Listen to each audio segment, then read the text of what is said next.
All right.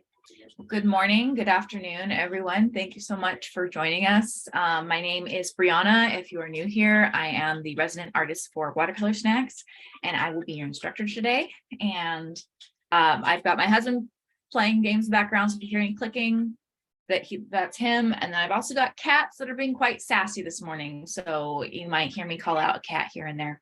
And with that, let's go ahead and turn to our project here. So this is the piece that we are going to be recreating today. I decided to go ahead and pull in something circusy, carnival based, because we haven't actually done that this box, and I was a little bit surprised. I think we got really wrapped up with color making.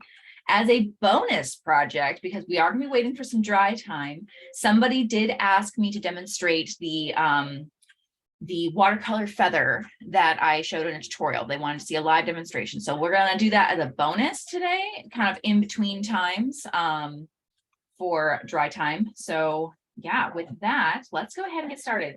I have already got my paints mixed here. And what I have done is I have my actual colors that came in the box. And then in between are these blended colors. So you've got the yellow orange, magenta orange, magenta violet, cyan violet, and then cyan yellow. So I like to do that just to kind of get a little bit just prepared ahead of time. There we go. There's the words. Over to the right, we have a handful of things that I said you might want to have on hand, because all of these things, believe it or not, can help with the kind of starry effects. And I will explain those later towards the end. So we're going to go ahead and put those aside for now. All right, with that, let's go ahead and get started. I do have a sketch made up ahead of time, because I oftentimes just need to be able to sketch. Now, something that I learned with working with this paper is that if you'll notice, this paper is very prone to bleeding like this, even after the watercolor is already dry. I think I figured out the hack for that with this paper in particular. It doesn't handle a lot of heavy wet on wet. So this is a watercolor paper, but it does behave very differently when there's a lot of water on it. So we are actually going to be using a lot of wet on dry technique today. And this is actually kind of nice, because this is how I normally use watercolors majority of the time. So that's what we're going to be focusing on. And it's just going to be a really great opportunity to be practicing kind of control over our environment here. So with that, let's get started. We have to start with our light sources here. Try and make sure the palette is still in frame for you guys. But we're going to be focusing first on our light sources, and that is these lanterns right here, and then the light right there. So to do that, I'm going to just set some things off to the side. We're going to be starting with the yellow. We're going to pull it over to a separate palette over here, and we're going to add some water to it because we want to dilute it down. Now, yellow is pretty easy when it comes to trying to get transparency and getting it faded, so it's not super, super bold. I'd probably say a little bit more water. And I just like to use an eyedropper. You can carry water over with your paintbrush, but I find it's a lot more efficient when I have an eyedropper. So it kind of just lives in my water jug. There we go. That's pretty good. Now, the goal here is going to be, we're going to try to not leave any large puddles in our way. So to start with, I'm going to go ahead and outline a circle with my paint, just a little ball. And then from there, we're going to branch out and around, leaving that middle circle kind of just the plane. And we're going to go right over the sketch of the lantern. We want to fade it out. I'm getting more glare than I am color here, but that's okay. And if you find that it's too diluted, just add a little bit more paint. I do rinse my brush quite frequently because I want to be able to have control. Whenever I've mixed paints with my paintbrush, there's a lot of paint left in the actual brush. So I want to kind of empty that before I start applying it again. I'm just adding a little bit more color here because that first round was just a little bit too transparent. And you can keep going around and around. You can actually make this as big as you want. Just remember, this is a light source that you've got. Got a little bit of puddles here, but with a damp, dry brush or just a dry brush, you can kind of go in and start to lift up some of that puddling. I'm going in the same circular motion because I want to kind of make sure it's all evened out. All right, and we are, now it's going to be really, really faint to begin with. Like you can only barely see it through the camera here. And bring it up closer. This is what it looks like. We want it to be really faint because we are going to be layering over top of it. We just want to give it a chance to dry. So repeating that process, find your little circle, outline it with your paint, and then start to expand around it, leaving that area white, that little circle, leaving that white. Now, because I have a better distribution of color for this one, I don't think I need to do a second layer. Now, the idea is that as long as there's not a very, very light sheen with your color, this is why, sorry guys, this is why I hate yellow, it's because it's really hard for me to see it. But there is actually no glare. So your glare of the wetness should be it should only be there for a short time if you're using like less water, less pigment. This is again, part of the wet on dry. Now we're going to take that same yellow, we're going to start to apply it here, right within the inside of that tent. And we want it to be really, really light because we want it to be a light source. And the lighter that we have it, the better that light source will be. And what we're going to do is we're just going to fade it down into the pathway. We're just going to fade it down until there's no more pigment left. So here is what the beginnings of our piece is going to look like. It's really hard to tell on the camera, but you can probably tell there are 3 little areas of yellow, and those are going to be light sources. Those are going to be the lightest parts of our entire piece. All right, next, we're going to focus on the panels of the tent. Now, if you're still wrapping up your light sources, that's perfectly fine. Got a little bit of water right there. If you find a drop of water or even paint has landed on your page, just simply take a dry brush and just soak it right up. So we're going to be focusing on the panels of the tent, and we're going to be starting with that magenta color. So we want to dilute it down. This way we have more control over it. This is part of where that layering comes in. So taking some magenta and applying it to my palette, we're going to go ahead and take some water to it. Always test your colors before applying, because that's how you're going to be able to tell if it's the right color or not, the right shade. And I'd say that's pretty good. That's a pretty good color. We don't want it to be too vibrant because we have a long way to go. And I'm using most of it is done with the Princeton Heritage brush because I have the most control and it carries the most water. All right, so rinsing the brush here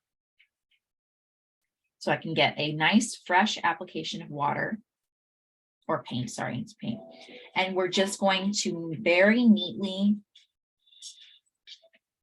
fill in that first panel.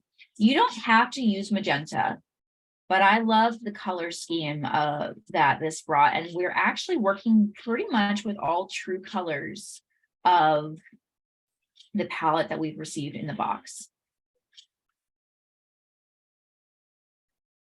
Now, I have got it laid out here. You'll see that there is some glare there. It's a nice little sheen of glare, and it's already starting to lift pretty easily. I do want to make sure that it doesn't leave a puddle, because again, that on this paper, puddles of water will bleed in a way that I've never really dealt with before. And we're going to repeat that step for every other panel. When you get to the door of the tent, be very mindful where you're laying the color. Be very, very careful that it's not bleeding into the area we've already laid down. And sometimes it can help to just kind of drag this little puddle of paint that you have around the corners to find the edges and then fill in from there. That can also be helpful.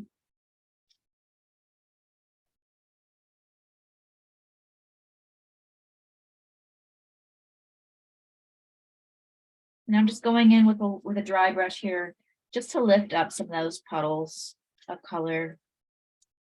This is also helpful because it can lift any darker pigments that you've laid down. So if you lay down too much color, then you can easily lift it up. And what you'll notice with wet on dry is if you're using an appropriate amount of water ratio, is that it will dry pretty quick.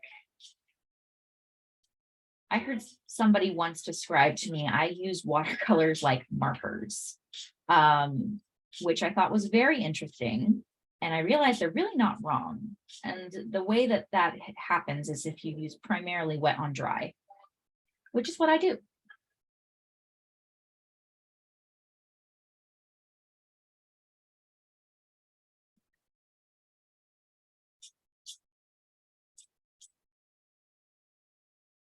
And I'm just taking that dry brush and just kind of soaking up the excess.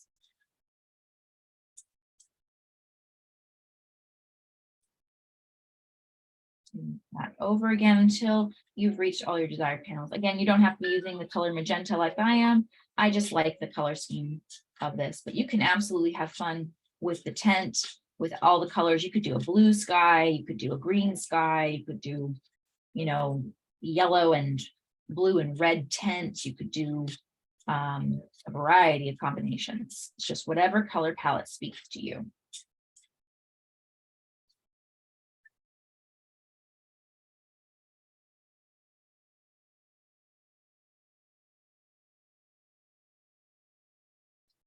Now we're going to do the same thing for the top up here. Now I didn't actually sketch those stripes, but that's fine. We're just going to sketch them with paint. We're just going to bring it down.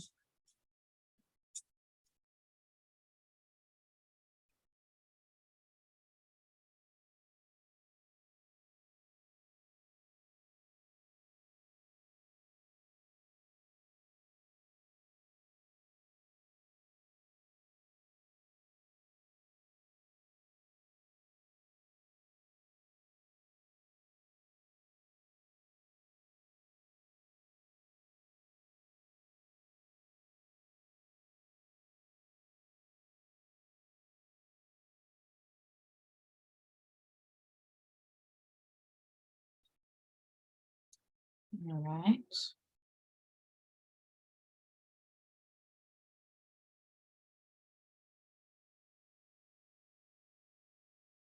We just want a nice even wash.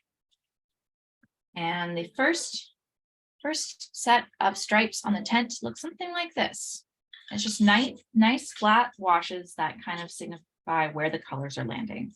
That's exactly what we want. Now this still feels a little bit damp. So I don't think that I'm going to go ahead and add the red quite yet.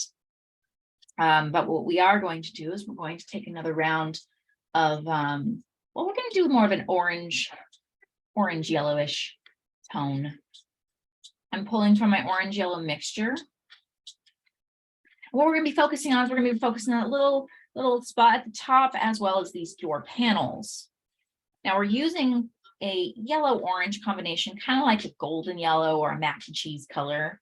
I honestly love that color orange. It's very good for a lot of things. And we're going to be using that to kind of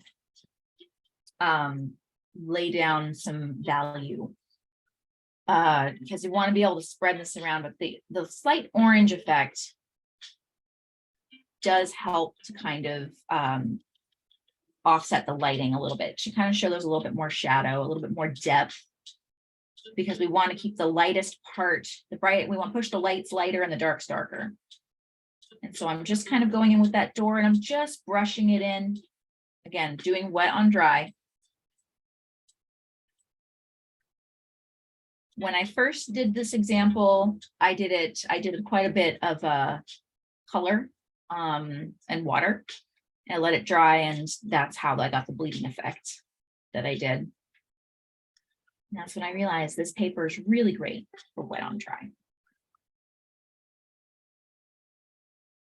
All right, and so we can already see that it's got a little bit of a tone difference to the light that's coming from the inside of the tent. And taking that same color, just kind of going into the top and just lightly filling it in.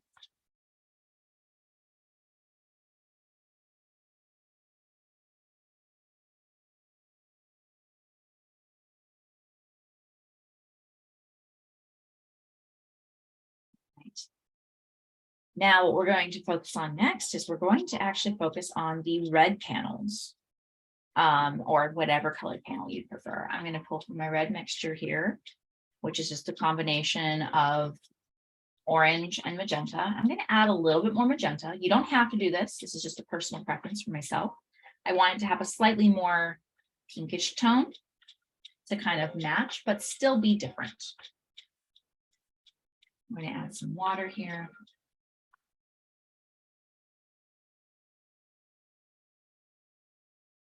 I sometimes forget that my mixing journeys can be very intensive as a process, because I don't quite realize that I'm doing it. There we go. That's a good color. Probably a little bit dark, but that's okay. We're just gonna keep it going like. And repeating that same step that we did with the pink panels, we're going to do that with the red panels.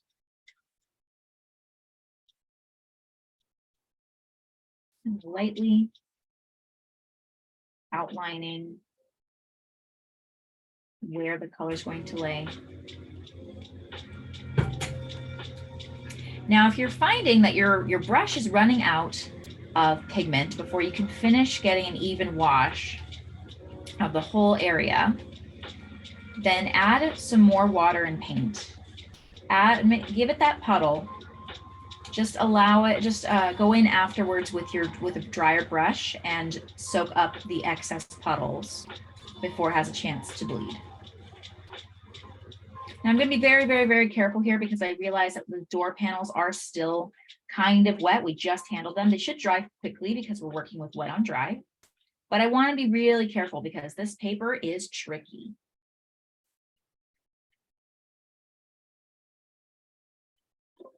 Watercolor is kind of like a dance, and I feel like working with paper is no different. It's no exception. They have their own moves, their own steps.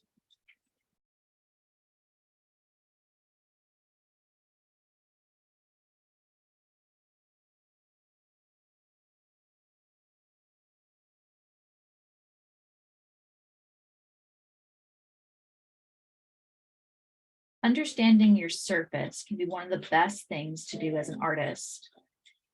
I have heard it said that you can take really cheap art supplies on really high quality paper and make something great, but not necessarily the other way around. So your surface really, really affects a lot of how your painting is going to go. So understanding your surface is another really important factor to weigh in whenever you're working with watercolor. With any medium, really, but we're just talking about watercolor here.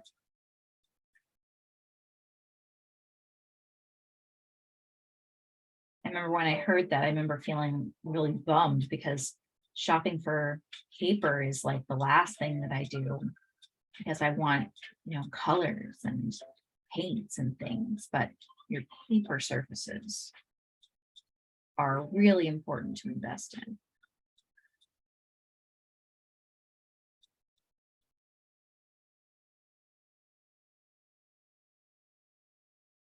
When working with wet on dry, in order to get a proper wash, an even wash, reflective surfaces, like the reflectiveness of paint, is okay. Puddles are not. And puddles, you can tell if there's a puddle by a little pool of paint that's slightly darker or richer in contrast than the rest. And that's why we take the dry brush and we just slurp it right up.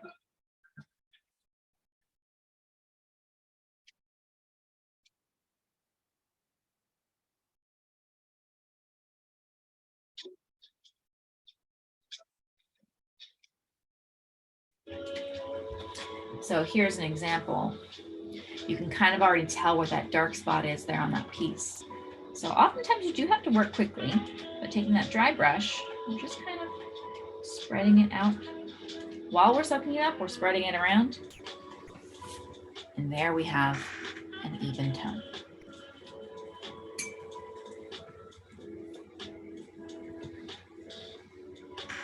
One more red panel here.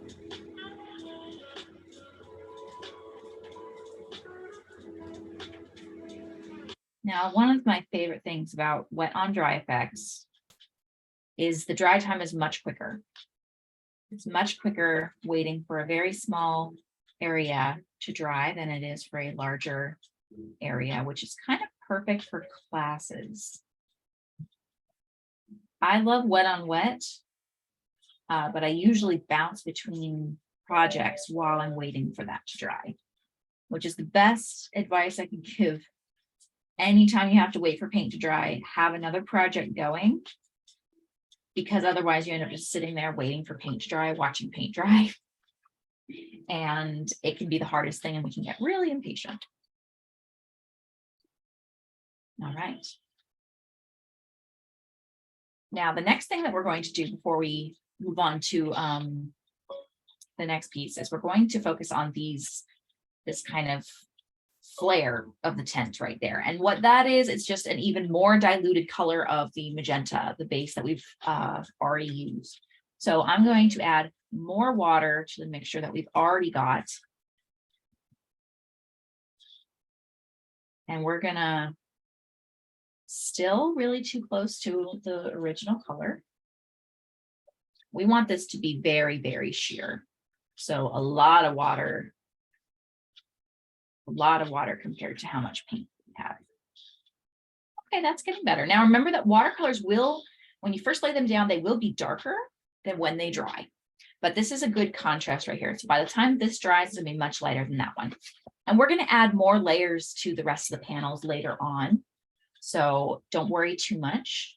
There's always a way, if you lay down your color and you think that it's too close in shade to the rest, there are ways to pull it forward, which we'll focus on later.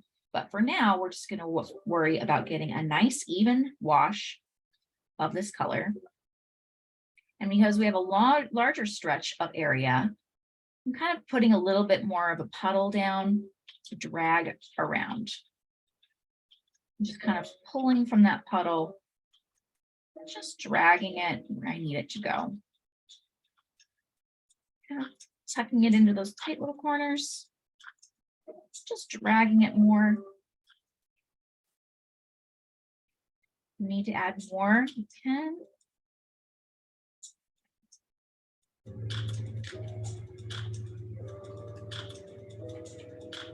Just take your time. We want it to be even. We want it to be a nice, solid, even wash.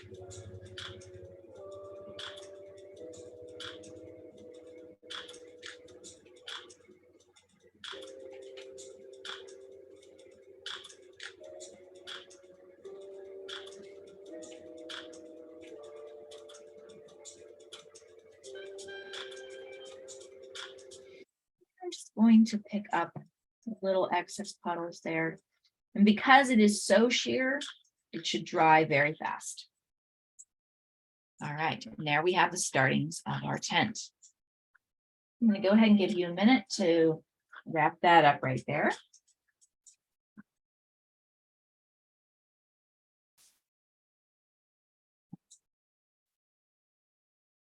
Okay, I'm going to go ahead and move over to our little demo while we're waiting for this to dry, because the next part that we're going to do, we really want to have a dry base. We want it to be very, very dry, because we're going to be filling in that whole sky, and this whole sky is going to take quite a bit of layers. In order to get that really deep contrast, we're going to have to do quite a bit of layering. So it's gonna be a lot of layering over purple. So before we start that, we're gonna let this make sure that it's bone dry before we begin. So I'm gonna set that aside for now.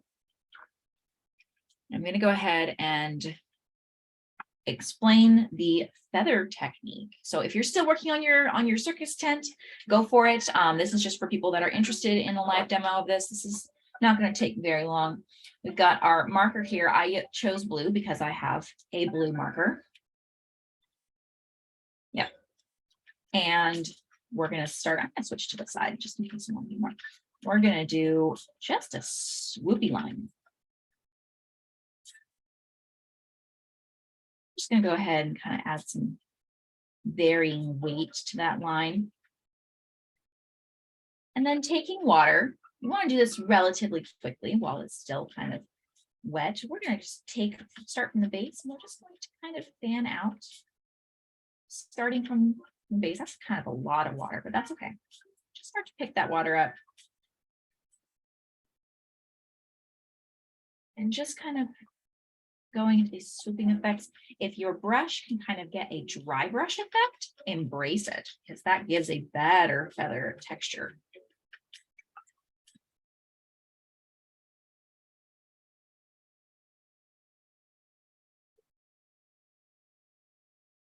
Need more pigment, just feel free to pick it up from more of the center, more of where you've actually laid down the pigment. You just kind of keep going, kind of have fun. Maybe give it some more boxed edges. Right there. Just kind of because the way that feathers behave, they have those, they kind of separate. So having some more like boxy edges helps.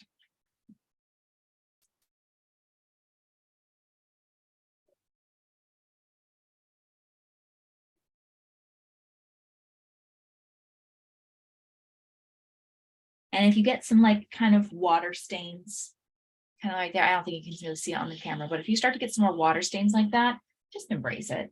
It's okay. This is an impressionistic watercolor doodle. With that, I'm going to take some of the cyan color, water that down a little bit so it's nice and moves well. I'm going to take the little tinier brush, the King Art Premium brush right there. Pick up a little bit of the paint. Just double check. Yep. And then from there, we're going to start to add a little bit more definition to the feather, maybe deepening it out that core that we lost. We're just going to lightly kind of give it some veins, give it some nice varying line weights within the feather there.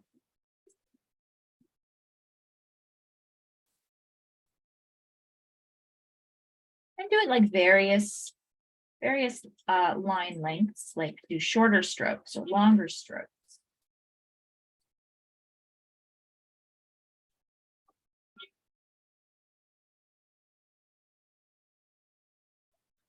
Try and go as light as possible, as thin as possible. You can capture a thinner line by just using the tip. The more that you press down on that, the more that you actually like press down, is the wider your lines will be. But if you just kind of keep your brush angled up, you can get much thinner lines, just like that.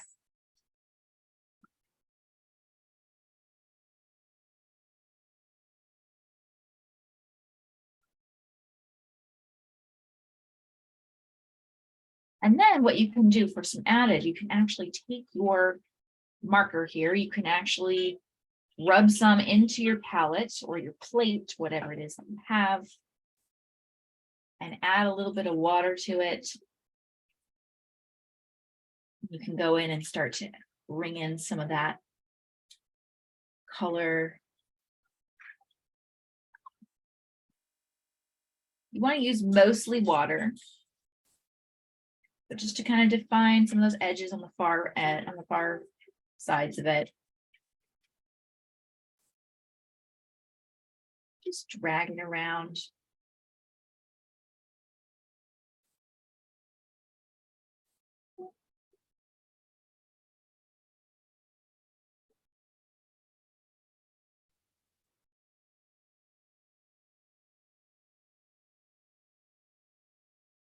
And then when the base is actually dry, you can go ahead and kind of emphasize that strip, that main strip right there, that stem of the feather. There we go. And that's just adding some more color to it. You can even take the marker and add some more definition with the actual marker. And there you have it. It's our little feather. Very simple, very easy, very fun to do, especially if you kind of don't know what to work on or you're facing some sort of art block. This is a really great exercise to do. Our tent should be dry by now. Yeah, I'm going to say it's dry. All right. The next part, we're going to get comfortable for this one because we're going to be layering in. Now, normally when doing a night sky or any sort of sky, I like to try and do wet on wet. But again, this paper doesn't really take wet on wet super well, not with heavy application. So what we're going to be focusing on is achieving the sky effect while still doing the wet on dry, which is a good practice, actually. I don't think we've really done this before. You will notice there is some varying, some varying values in the background. And I like that because it breaks it up from being just like a solid gouache. So what we're going to do, it's just part of layering it in. So to start with, take your night sky color. I'm just using the amethyst violet. We're going to add, I think, 2 or 3 drops into it, and maybe 2 to 4 drops of water. We're going to start with 3 and see where that takes us. We want it to be pigmented and saturated, but we also want it to apply well. I'd say that's pretty good because we're going to be pushing this pretty dark. So this is going to take a few layers. So once you have a good mixture, you want it to be flexible. You want to be able to move it around the page. There we go. So once you have that, what we're going to be doing is we're going to be laying it, and we're going to be very careful about where we're applying it because we have the orbs for the lights, which we want to keep. So we're going to just start on one corner. I'm tilting my page to the side. We're going to have the heaviest color on the top, and we will fade it down to the bottom as we go.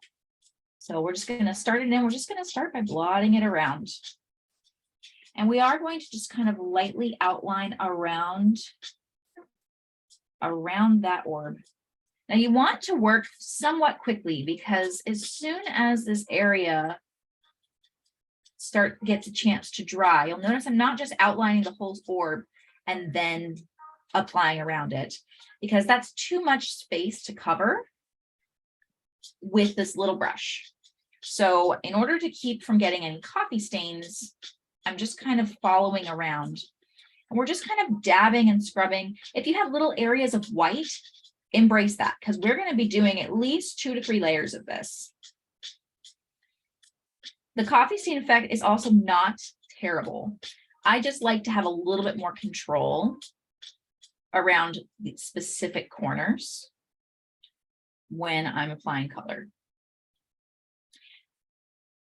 Now, one of the things that I did attempt when I was doing the demonstration was I attempted to add salt while I was still applying. Normally, you apply salt once you're done applying color, and then you let it kind of do its thing. I was applying salt while I was still working on it, and that posed to be a little difficult. But it is how I got the kind of blotchier texture, which was nice. However, I'm not going to be doing that this time. You just want to get in really tight to those corners. You don't have to take it all the way to the edge of your subject matter yet either. I'm just going to kind of, here's where we're going to start to fade it down. And I'm going to start fading it down by adding more water as I'm going. And we're just going to be doing the same thing, just kind of outlining where those edges are, kind of going quickly to make sure that we're not getting any areas that are drying ahead of us. And you might get areas that will dry ahead of you, and that's actually not the end of the world. So you'll see right here, this background here, I've got some colors that are blotchier, and then there's kind of a line. It's kind of got this cloudy effect. That's okay. Embrace that. And then while you're still over here doing the same thing, you want to kind of try and match the colors, the shades, the values as you're going down. And if you have to add some over here, you can. but you want us to start to match the colors going down on both sides.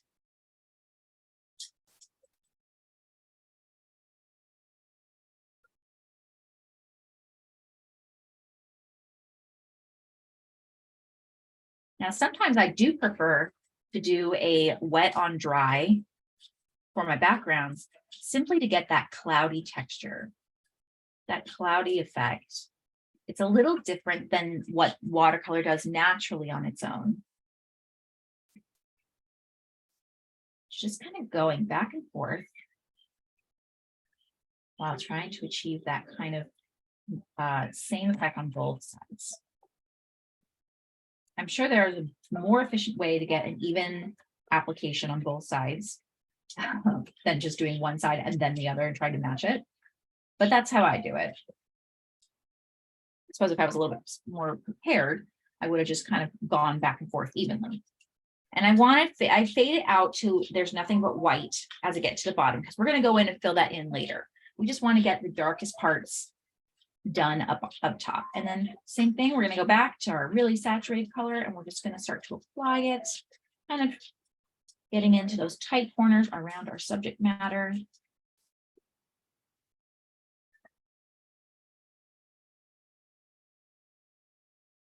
And one more drop of water.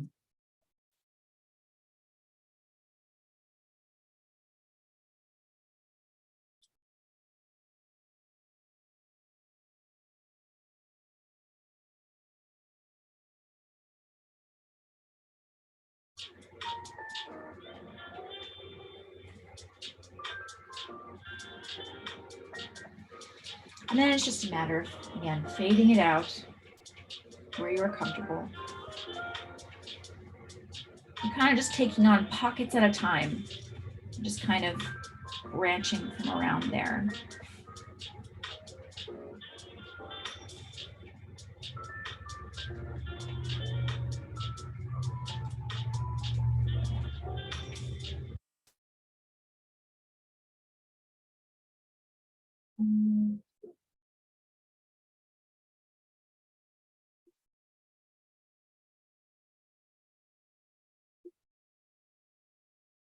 And again, the most application you're going to give is right towards the top there, because that's where the darkest part's going to be.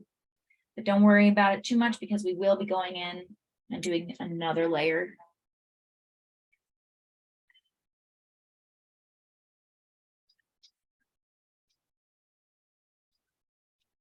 Okay, we're coming up on that orb again. So doing that same thing, kind of following where that orb is going and applying our colors, kind of taking it one step at a time.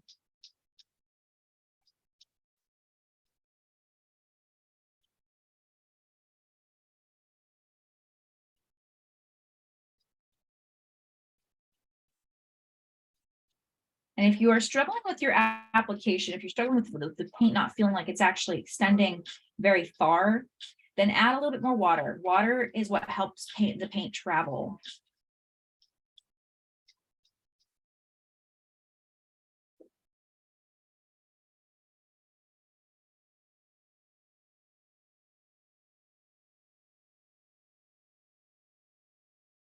Again, not wanting to leave too many puddles, wanting to leave dry areas as we're going.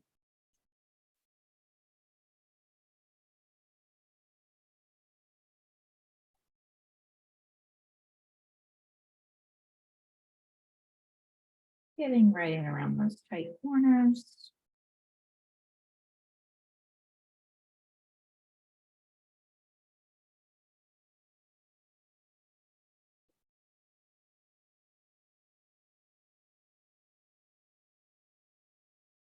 Getting around that lantern there.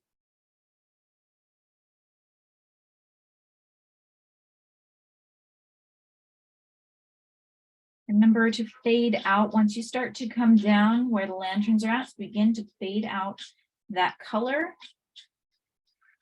If you find there's too much, you can just take a paper towel and lightly dab it some.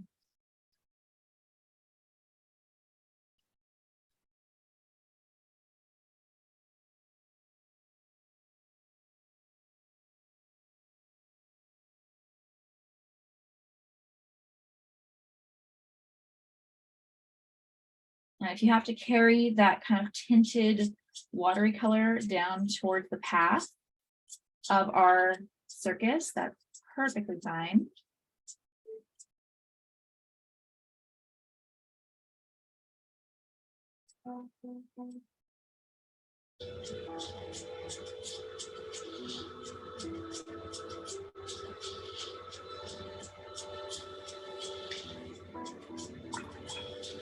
Keep forgetting to fade it out. That's okay.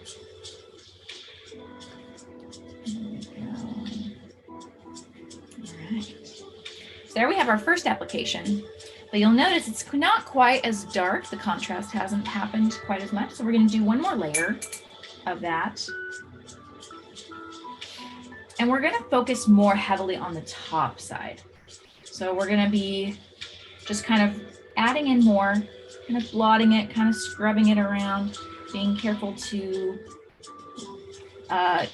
work around the edges that we've already laid. It's a lot easier now that we know exactly where the edges are. We can just start applying the color, and you just kind of keep applying. I'm applying the heaviest bits towards the top because I want it to be the darkest at the top. I want this piece to feel saturated. Now, granted, we still haven't added more color to the tent yet, so it feels a little washed out, but that's quite all right. Remember to go and keep doing this with wet on dry. This is going to help your background dry quicker. Hey, Bree, this is Lee. Just want to give you a time check here. We're about halfway through. Awesome. Okay, cool. Thank you. Welcome.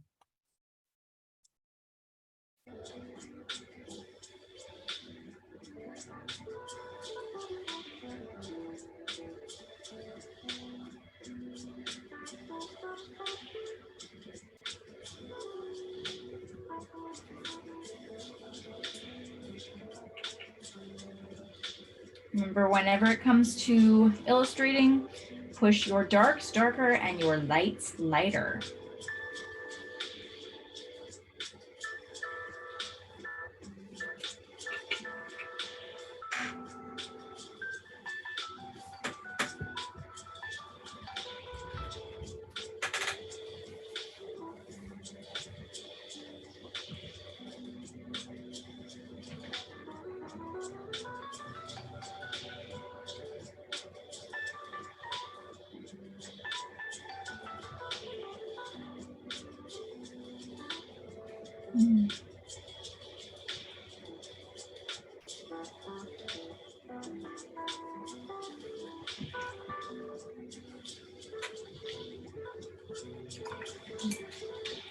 I'm gonna finish up this little corner here, and then I'm probably gonna give this area a rest because you don't want to overwork it too much right away. There's probably still more layering I can add to it, but I'm gonna go ahead and give it a rest.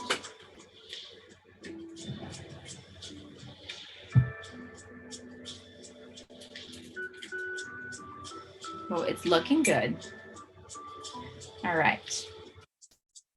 So now what we want to do is we want to start to add some shadows into our tent panels there because they're looking a little washed out in comparison.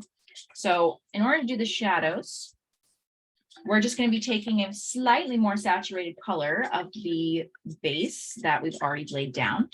So for the magenta, that just means adding some more paint to the actual water.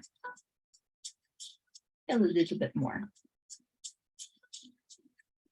Just slightly more saturated, but still enough water to carry it. There we go. And we'll do the same with the red as well.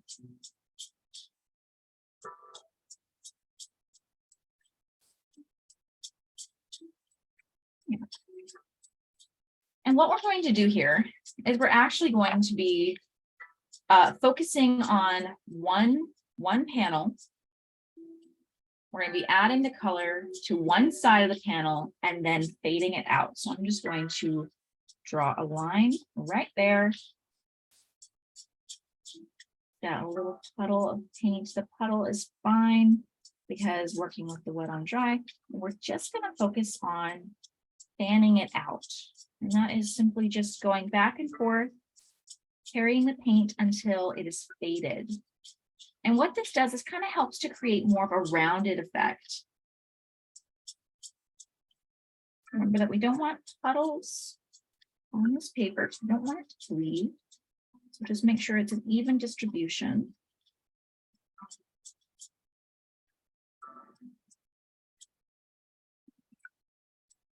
And it's not quite even on that end right there, but that's okay. And I want to have a little bit more contrast. So I'm just going to do a slightly more darker tone.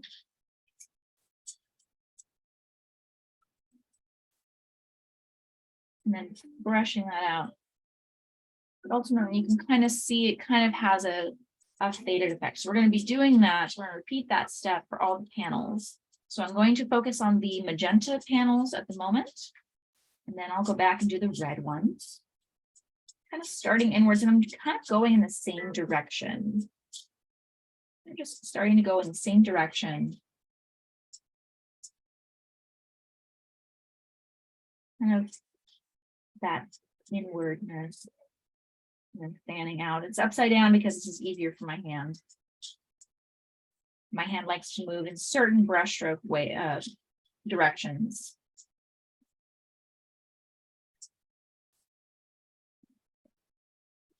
But the idea is to kind of get more of an ombre effect.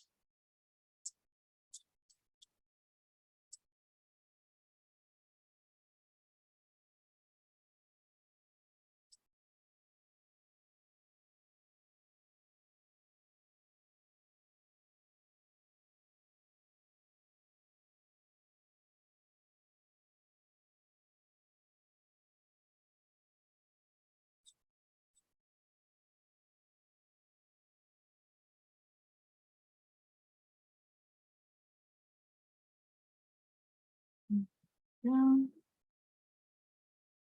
And kind of taking that deeper tone, just kind of putting it along that line right there.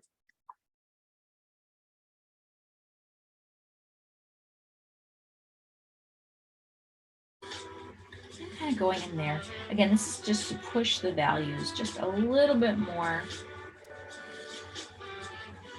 Push your darks darker and your lights lighter.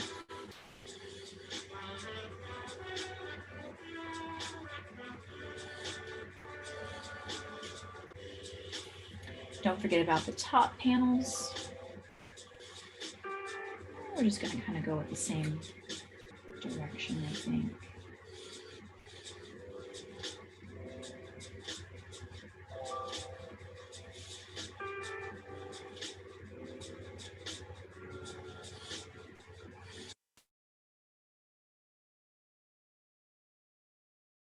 And already you can see this is starting to give our tent a little bit more life to it. A little bit more contrast and value, a little bit less flat.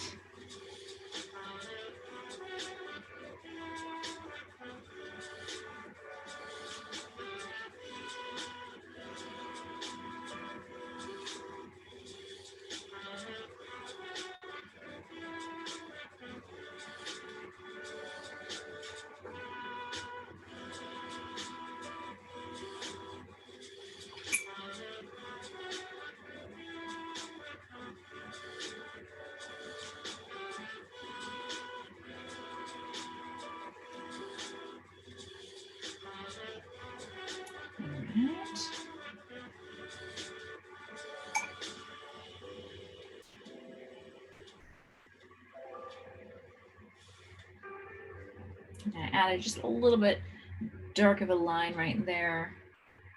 So I'm just going to go ahead and feed that into the other side. And it's still wet, just kind of adding that line, just to kind of deepen that out. And smooth it. All right. Now, same thing for the red panels there, but I'm already liking how this is turning out. All right, so I'm going to follow the same direction that I had.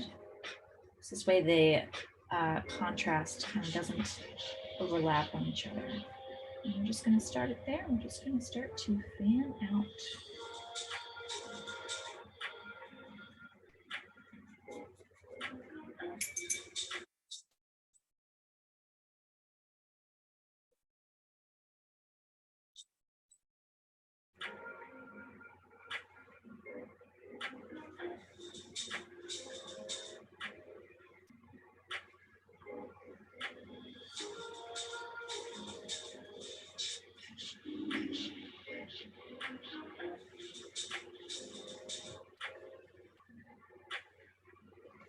And then same with the top panels.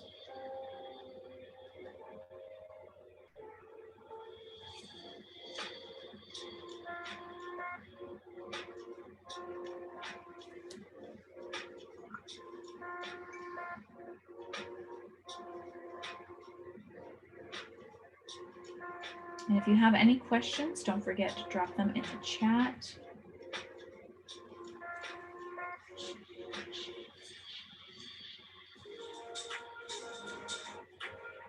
Aha. All right, so now the other thing we're going to do is we're going to take that same magenta color and we are going to add just a little bit of a line right there, kind of a seam, and we're going to be fanning it out in one direction. It's going to be very light and very faint. And what I'm actually going to do is I actually am going to use this brush because we are dealing with a longer area, and I want to be able to fan it out properly. So to do that, we're just going to go ahead and line this right here. And it's just gonna be like a little pool of water. And then while it is still there, we're just gonna go ahead lightly begin to fan it into one direction. And this is just we're doing it upwards because that's technically where the shadow would hit, because it's going to be the upward panel that is angled more forward. So it's going to have a shadow underneath it. And then the bottom one will stay lighter. And there we have, look at how much depth that gave us, right? Just with that one little application. All right, we're doing well. We're doing very well. All right. Let's see.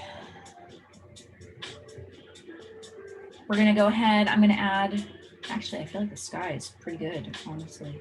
I'm gonna add a little bit more of the purple to the sky. This is one last opportunity. Push your darks darker, your lights lighter.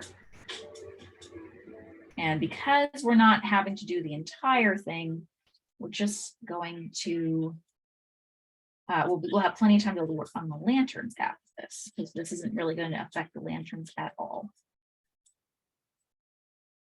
Kind of really saturating that sky.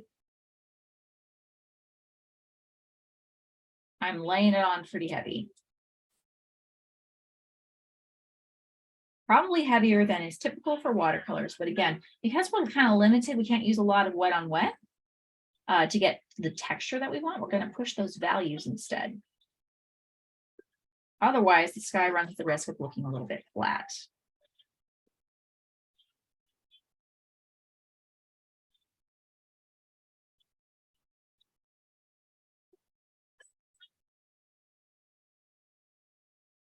All right. There we go. That's what I like. Okay, now we're going to focus on these lanterns a bit. We're going to go back to that kind of orangey color.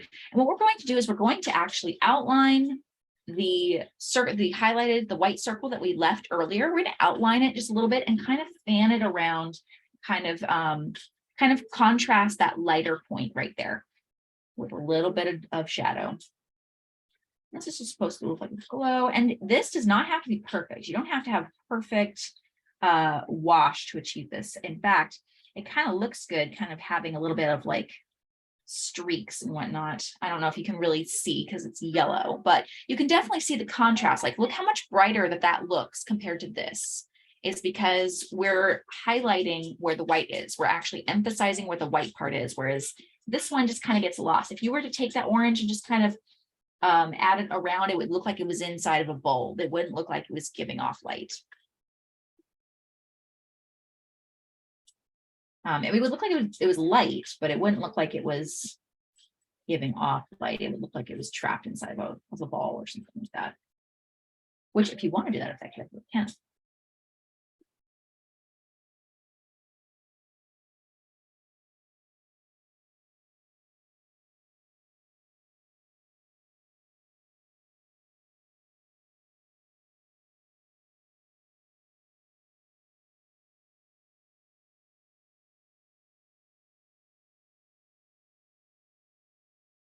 Right. And there we have our little lanterns. Might need to add just a little bit more because I got a little heavy handed with that second one. Just add another ring right there. All right, excellent. All right, and now what we're going to be focusing on, we're focusing on these lantern posts now. And now I have this kind of line going down it because I wanted to kind of emphasize a highlight that they're made of metal. And so the best way to do that is to kind of preserve a natural highlight. And I needed, now this is where I struggled a little bit because I needed a color that wasn't going to blend into the night, but I still wanted it to match the scene. Green was going to be too loud. It wasn't going to quite flow. So what we're actually going to be using is a blue purple combination. It is, I think, 2 drops amethyst violet and then 3 drops cyan. And that's just because the purple is so powerful. So I've already applied that. You can do the lanterns however you would like. But I found that the purple, blue, violet, in fact, I might have added a little bit of green to it, honestly. We want to just swatch test it, make sure it's not too close. So here we're going to do a little bit of mixing. You do not have to mix the same as I do, but I'm going to take you on a little bit of a mixing ride. We're going to experiment here. We're going to add a little bit of green. This is two parts cyan, 2 parts yellow. And we're just going to add it in. Now the blue and the purple are really, really powerful in this mixture. We're going to kind of see. And I already like that so much more because what this is, it's more of a warmer blue. And that's kind of more of what I want. I think it's not green, but it does contrast a little bit better. Nope, I like. What the heck? I'm gonna go ahead and do it. I think it was more of the blue purple that I'd originally done, but you know what? We're just gonna go ahead and do this. We're gonna go ahead and use this greenish blue. And it'll be a little bit different. So what we're going to do here is we're going to focus on outlining just the outer edge on one side. And I'm using the Princeton Heritage. And we're going to go kind of quickly because we don't want any puddles. We don't want any bleeding to happen. And bleeding will happen if there are puddles. I'm just going to kind of do a little rough outline. Kind of have a lighter part going down. We're trying to preserve that white highlight there. So I'm just kind of outlining where the lamppost is.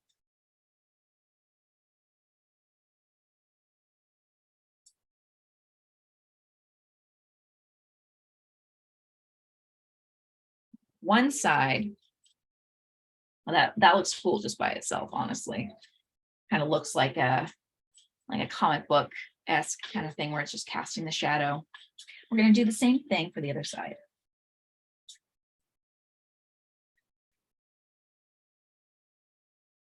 Again, just kind of outlining where that edge is. And then carrying it down. Don't worry about it looking like perfect, because the fact is when metal has got light reflecting off of it, it's going every which way. It's got all these really random shapes and whatnot. I'm just kind of keeping it simple and outlining the edge of it. Some of you might actually know how to kind of replicate the metal reflective texture. And there we go. We have one. I'm going to do the same thing for the other one. I'm starting with the left because I am right hand. Oh, we got a little bit of bleeding happening. I think I did not wait for the lantern to dry. I completely missed it that. Oh, well. Of all places for bleeding to be happening on the paper, the lantern light sources are perfectly acceptable because they are a light source.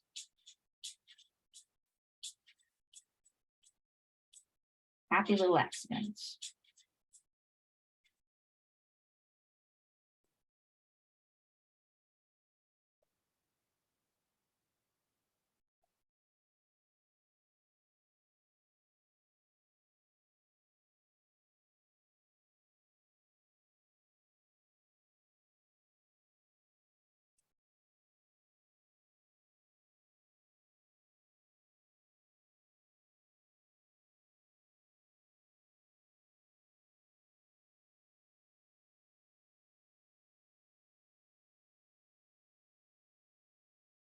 And I realized I carried that color, that one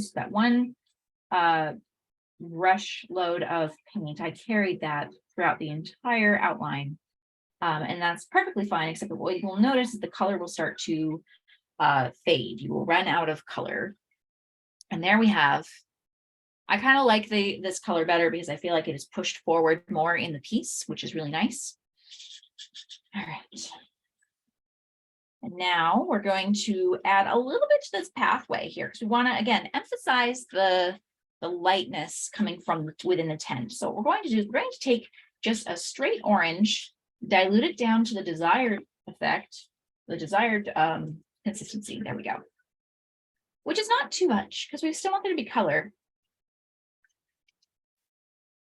But we want it to move where we want it to go.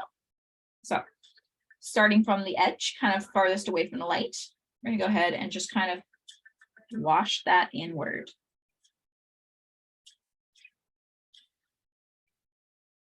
Take a damp brush and kind of bring that in more. And adding a little bit more color. Now there's a lot of puddling happening here, so I'm going to try and even that out. You can bring it all the way kind of like into the doorway.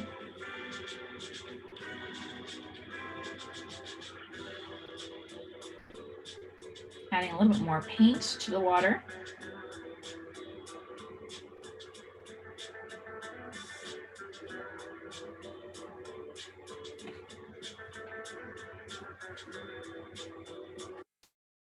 And I'm just spreading it out. Kind of careful to not bring it all the way in because I want there to be the light source.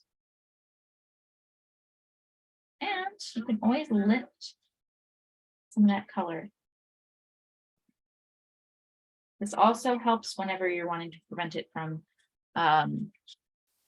too much puddling. Lift the colors there. Okay. Now we're going to wait for that area to dry because we're going to emphasize, we're going to add a little bit more color to that door of the tent. But for now, what we're going to do is we're going to give a little bit of texture because our tent is looking good, except right now it looks a little flat. So we're going to give it some texture by just adding some little stripes to the red panels. That's all it really needs. And we're going to do that by taking the brush here. We're going to be trying to not have it, we're going to try not to have it too wet. We're just going to go ahead and just drag a line down. And that's it. Now I do like to go over a little bit more. I'm going to run it back up, back down. And that's more so for even distribution of color. Again, we don't want it to be too wet. We want it to dry fairly quickly.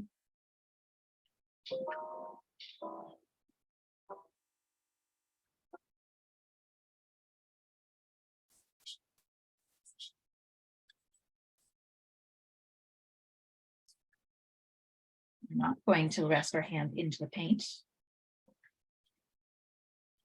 This is why I turn it around all the time, because it's better to just turn your paper and your surface than it is to rest your hand in the paint. Now, this is an area where I could easily see, so this stripe right here has already started to bleed, but honestly, I don't really mind it in the texture of the tent. When it's contained within the texture of the tent, I'm okay with that.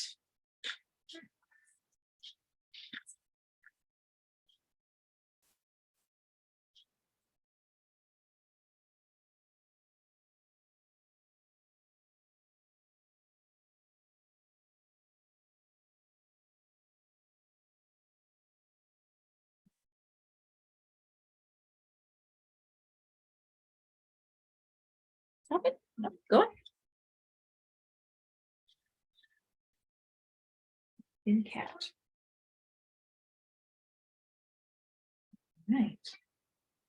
There, we've got some stripes. It already has added so much more of an effect.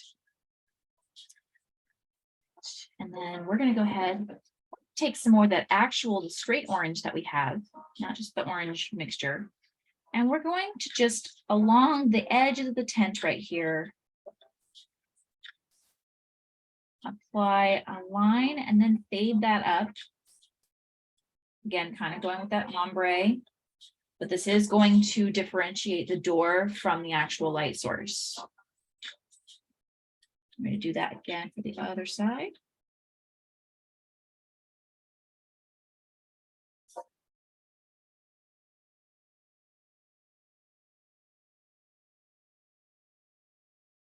I'm going to add just a little bit to that top right there, a little diamond thing, a pole.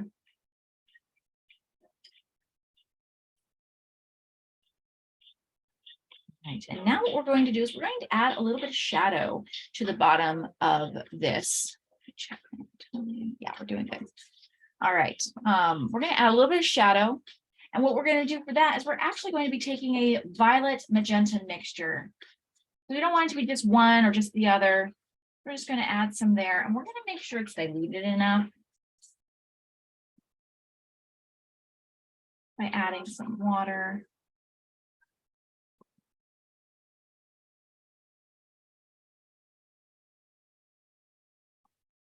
Honestly, I can pour a little bit more water, but I think we're just going to add the water with our brush. So I'm just going to get my brush wet, kind of tap off any excess drips of water, but it's still pretty good.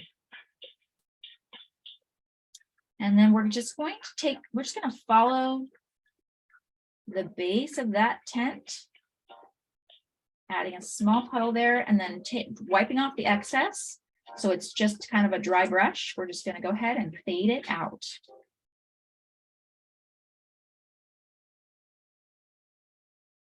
All right, we're going to repeat that step. Taking the tip right there, loaded with paint, we're just going to kind of line the edge of our tent, wipe off the excess with a paper towel, and then with the remaining moisture in our brush, we're just going to fan it out. I think there's a lot more pigment on this than there was water, and that's okay. And you can actually just fade that color up. If you find you have too much, just fade it into the background. It's not gonna hurt it at all.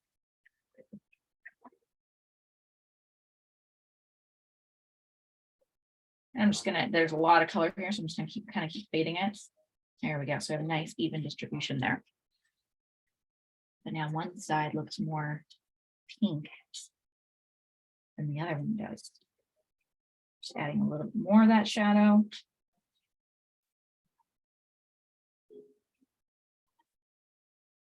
Damp brush, kind of just beating it up. Nice tone there. And then we're gonna do the same for the lanterns, because our lanterns are casting shadows too. Just kind of with a damp brush, we're just gonna go ahead and water it around. We're gonna move that excess color up into the background.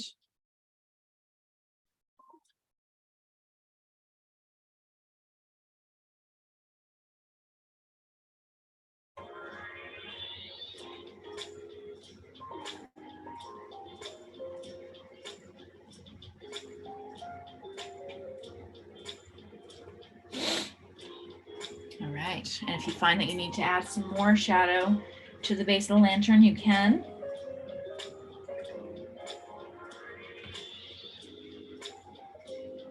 Just want to push those values a little bit. Okay, and then for one more shadow, we're going to take a more diluted version of this color. And we're going to add some shadows right underneath those panels right there, right underneath that kind of little frill, those scalloped edges. And we're doing that with this magenta violet mixture. We don't want too much water. We want it to be kind of dry. So I've got it loaded with some water. I have emptied, with some paint. I've got a dry brush here, and I've got a very diluted mix. So I'm just going to kind of dab up some of that, and then trying to go in one swoop, we're going to go ahead and just kind of follow the scallops of that tent there. And I'm going to go ahead and soften it with a damp brush. So here you can kind of see we've got, swiping up there, we've got a nice shadow in comparison, but look at how that just made that pop. It just kind of lifted that right out of there, pushed it forward. So we're going to do that one more time with a dry brush, get a little bit of your diluted mixture, and then in one swoop, try and follow the edges of that scallop edge right there, drying off your excess, and then just fanning it out. Fanning it out to just soften the edges. If you have to bring it down farther, bring it down farther. It's better to have a nice transition of shadow there. And then we have that. Okay. So now comes the stars. So we're liking this whole thing, but it kind of needs some effects here. And those effects are going to be the stars. Now, there are a couple of different ways, depending on what you have in your home. There are a couple of different ways that you can do this. Now, the first one, I tried to figure out how to add the salt to the piece, but because this paper doesn't handle wet on, like heavy wet on wet very well, the salt didn't end up working. But I will do this for another demonstration later. I will include this in a future class. But you could add salt, but you'd have to do that while you were applying while it's still wet. And the salt will just absorb the areas of color. It creates a beautiful night sky effect. It's awesome. The next is a razor blade. So this is actually good, even just for removing little mistakes and whatnot. You want to have a sharp X-Acto knife. I don't have a sharp X-Acto knife blade. I have a box cutter blade.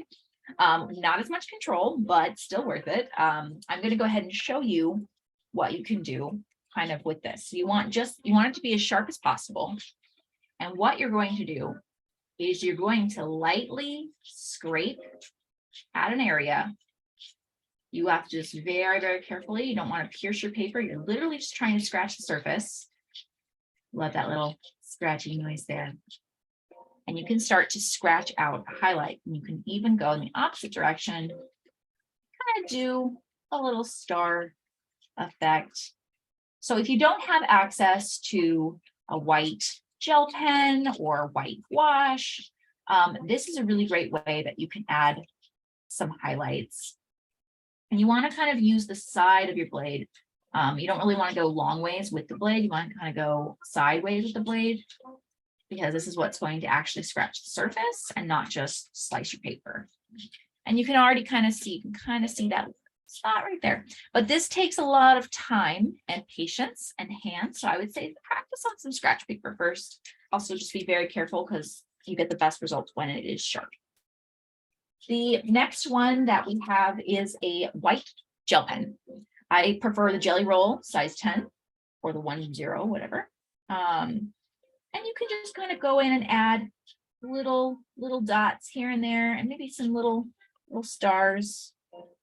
You can do this by hand, and it will look like that. But then the last one, and this is actually one of my favorites, and we're just kind of guessing this piece here, this here today, and this is white gouache. There's a lot of watercolorists that do use white gouache as an effect. Now, normally you do want to preserve your highlights naturally using just the paper. And with wet on wet, it's easier to do that. But because we did a lot of wet on dry today, because of the paper that we're working with, I thought it'd be fun to do a little bit of a demonstration with the gouache. Now, this is gouache by Royal Talons. I got it from ArtSnacks box, I think last year or so. We're just gonna put a little bit in our pan. We're gonna add some water. The goal is to get a melted ice cream consistency whenever dealing with gouache. So you want a melted ice cream consistency. This is honestly probably too watery. We're going to try activating some of the gouache that I used from the example. Probably need a little bit more. It should drop. That's still a little bit too watery. And the reason why the consistency makes a difference is because if it's too watery, it's not going to show up against your night sky very well. White gouache already tends to have a less vibrant effect than if you were to just leave your areas white. just remember that. The best white to preserve whenever doing watercolors, always with your paper. This has got a nice melted ice cream. Let's see. All right, so now what we're going to do, moving that off the side, with a damp brush, slightly wet brush, we're going to go ahead and load it up with some gouache. I'm going to just hover my hand right here, and we're just going to lightly, we're just going to lightly tap little sprays here and there. And I don't really care if they are landing in my lanterns right there. That's totally fine. And the reason I did this first, and the reason why this is the main one, is I'm actually going to be going in afterwards with some gel pen and applying little starry shapes into the negative spaces that it didn't land. This prevents me from overworking or over splattering my piece. Kind of add some little dots right there, because you can keep splattering and splattering, like it's not landing in that one area. Well, if you just kind of go in with the gel pen, I know this is not traditional watercolor. A lot of watercolorists will use these effects, but I like to use these effects. I just think they're fun. It's a way to pull in other mediums that I have in my studio. Now we got this one little giant fleck of gouache right there. And we're just going to try and lift what we can from that, because that's pretty big. Hey Bree, this is Lee. We got kind of mesmerized by your piece, and we just kept going. We have about 8 to 10 minutes left in our session, so I don't know if you wanted to open it up. Yeah.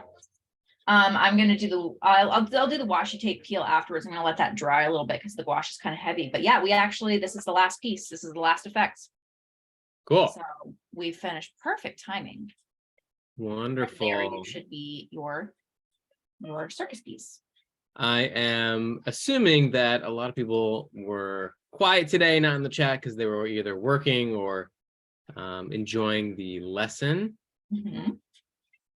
But if you feel like sharing what you're working on, obviously it's a work in progress. We'd love to see it. You can either virtually raise your hand in Zoom or physically raise your hand, and I'll see if I can spot you on your Zoom camera. So.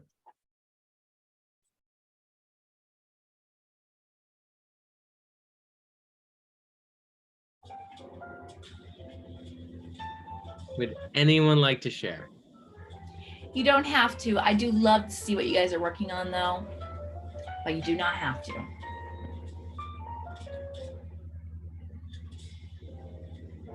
I'm probably prematurely peeling this, but it's just. If not, totally fine.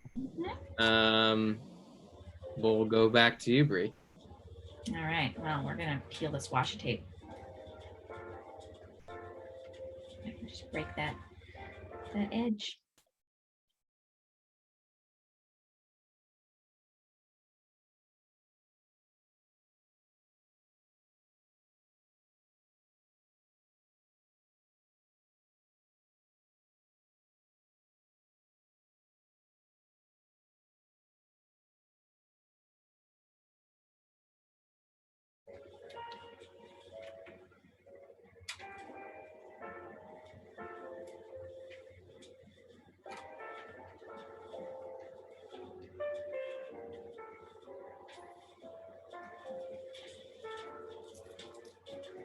Let's see.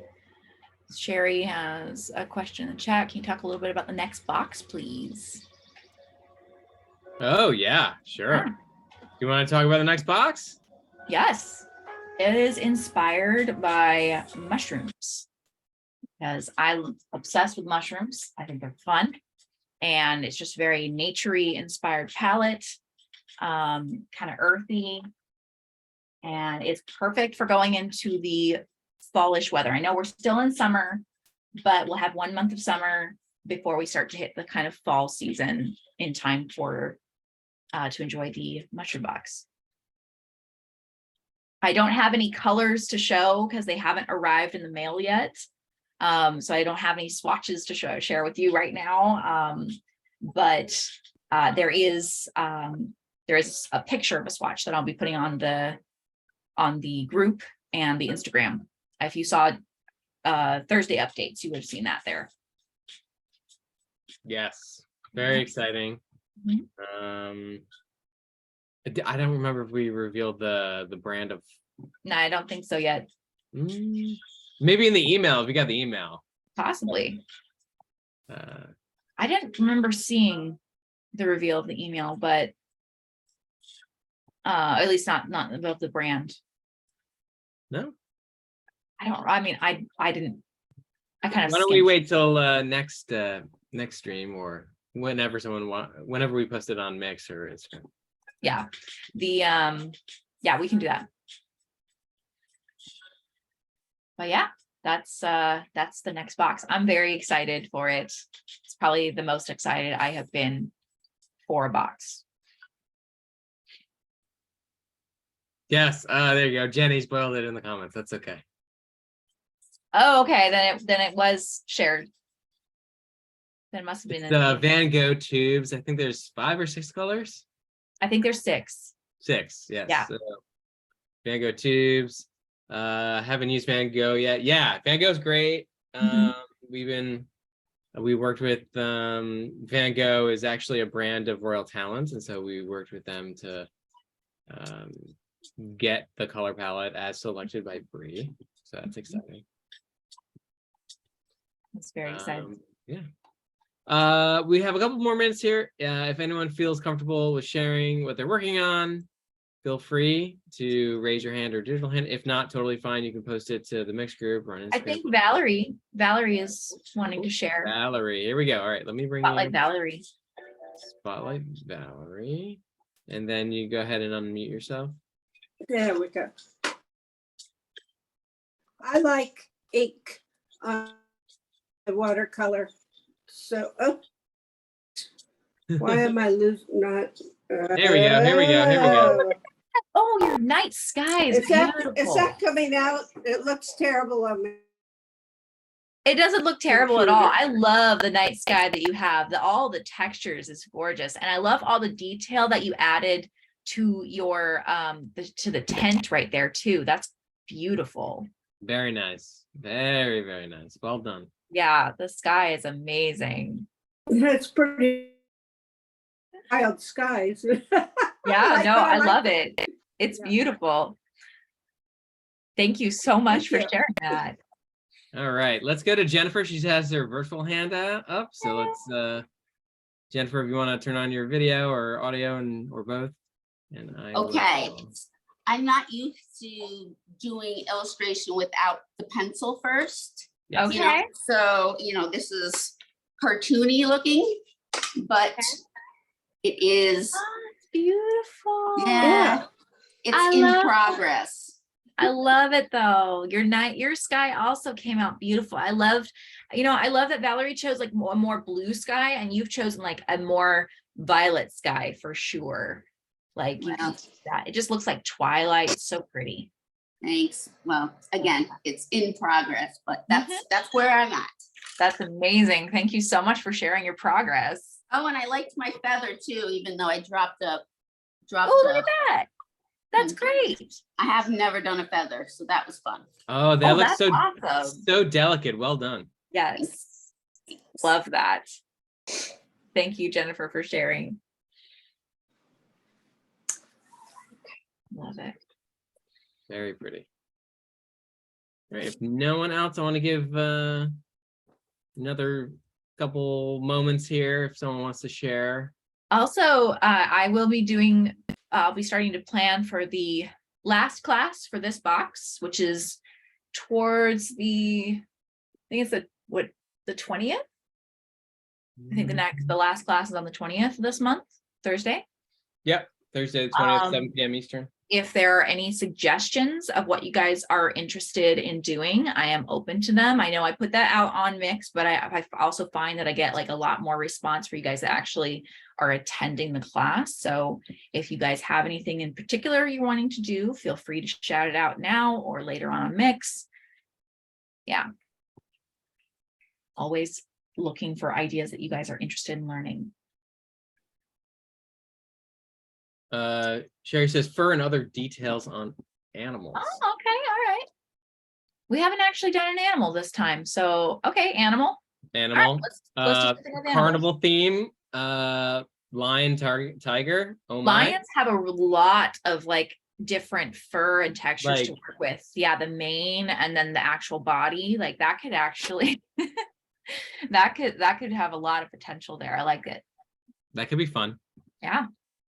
All right, I'll look into it. I'll look into an animal, even if it's not a lion, it'll be something along those lines. Wonderful. Yeah. All right, everybody. I'm going to call it. Thank you so much for joining us on this beautiful Saturday. Again, this is being recorded, so if you missed anything, we will be posting it to the Mix group within the next day or two. And please join us on Mix. Post what you're working on, works in progress. We'd love to see it. And we'll see you next time. Thanks, everybody. Bye. Bye. Bye.